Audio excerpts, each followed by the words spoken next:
Welcome back to the channel where we turn financial confusion into financial freedom.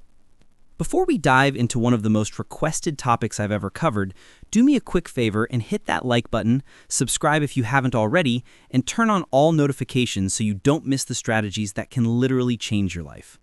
I'm genuinely thrilled you're here because today isn't just about numbers, it's about reclaiming your power.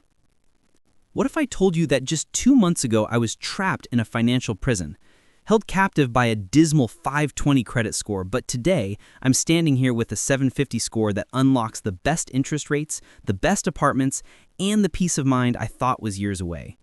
This isn't a gimmick or a magic trick. It was a 60-day all-out war on my bad credit, and I'm going to give you the exact battle plan I used, step by step.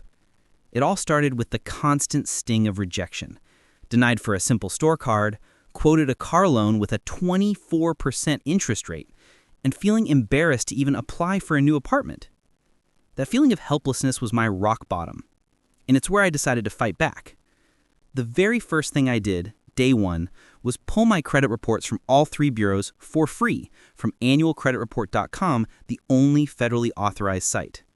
I went through them with a fine-tooth comb and found 2 errors, a collections account that wasn't mine, and a late payment that I had proof I paid on time. I immediately disputed these online through the bureau websites, uploading my proof. That single action, cleaning up inaccuracies, is the lowest hanging fruit and can give you a massive point boost right away. But the real game changer, the secret weapon that supercharged my progress, was tackling my credit utilization.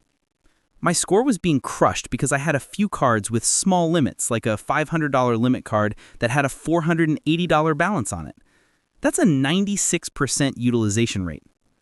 I learned that lenders want to see you using less than 30% of your available credit, but for a rapid score increase, you need to be aiming for under 10%. I became obsessed.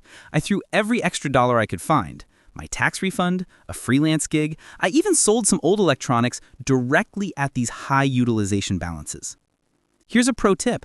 Don't just pay by the due date. Find out your statement closing date and pay the balance down before that date, because that's when most lenders report your balance to the bureaus. While I was aggressively paying down debt, I also needed to add positive information to my report. With a 520 score, getting a new unsecured card was impossible, so I applied for a secured credit card. I put down a $300 deposit, which then became my credit limit.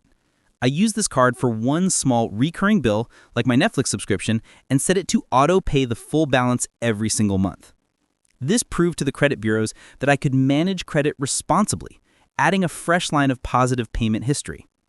So for 60 days straight, it was this relentless combination, disputing errors, slashing my credit card balances to almost zero before the statement date, and building a new positive history with my secured card. I watched my score update weekly, first jumping 50 points, then 80, then another 60.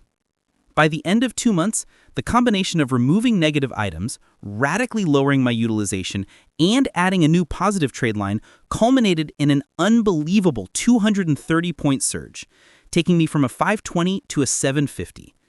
It was an intense sprint, not a marathon, but it proves that with extreme focus, a dramatic change is possible.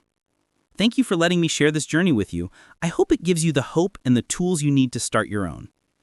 If this was helpful, please crush that like button, tell me in the comments what your credit score goal is, and make sure you're subscribed so you can follow the next chapter of this journey. Remember, your credit score doesn't define you, but you can absolutely define it.